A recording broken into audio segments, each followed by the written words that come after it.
I think we're just going to kill people that are bringing drugs into our country. Look at this map of massive US military buildup in the Caribbean over the past few weeks.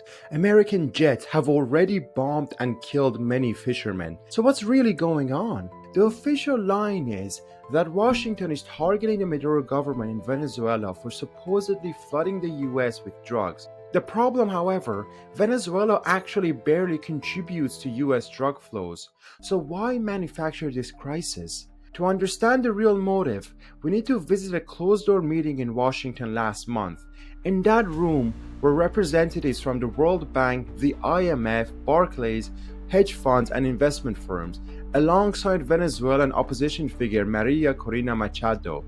On the agenda, investment opportunities in Venezuela after Maduro is removed. And the biggest prize in a US-aligned Venezuela? Oil.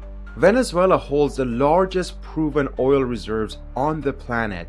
Western oil giants want back in after being expelled by Hugo Chavez. But they need Maduro gone first, and the Trump administration seems eager to help. Leading the charge is Secretary of State Marco Rubio, who frames this as an ideological war against socialism. But he has also been very effective at steering Trump towards confrontation. Trump himself has long wanted regime change in Venezuela for a simple reason: oil access. Earlier this year, he actually nearly struck a deal with Maduro to relax some US pressure in exchange for Venezuela cutting oil shipments to China and opening its reserve to American companies.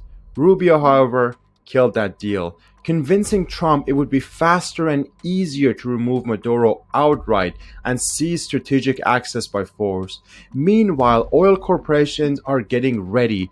Chevron still operates in Venezuela under special permission from the Trump administration and stands to profit enormously from a compliant government.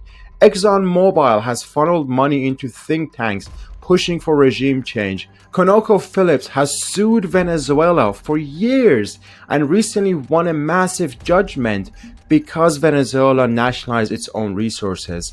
And all these corporations are major Trump donors. The vultures are quite literally circling and watching this unfold. It's not hard to recall the lead up to the Iraq War, a US president selling regime change as a national security imperative while corporations quietly prepared to carve up the spoils. In early 2001, long before the invasion, Bush and Cheney were already meeting with oil executives at the White House to discuss investment opportunities in a post-Saddam Iraq. We're witnessing the same playbook. The similarities with the narrative being pushed about Nigeria as well, another major oil producer, is uncanny. There is still time to avert escalation, but Congress is refusing to act. Until next time, stay informed, stay in the struggle.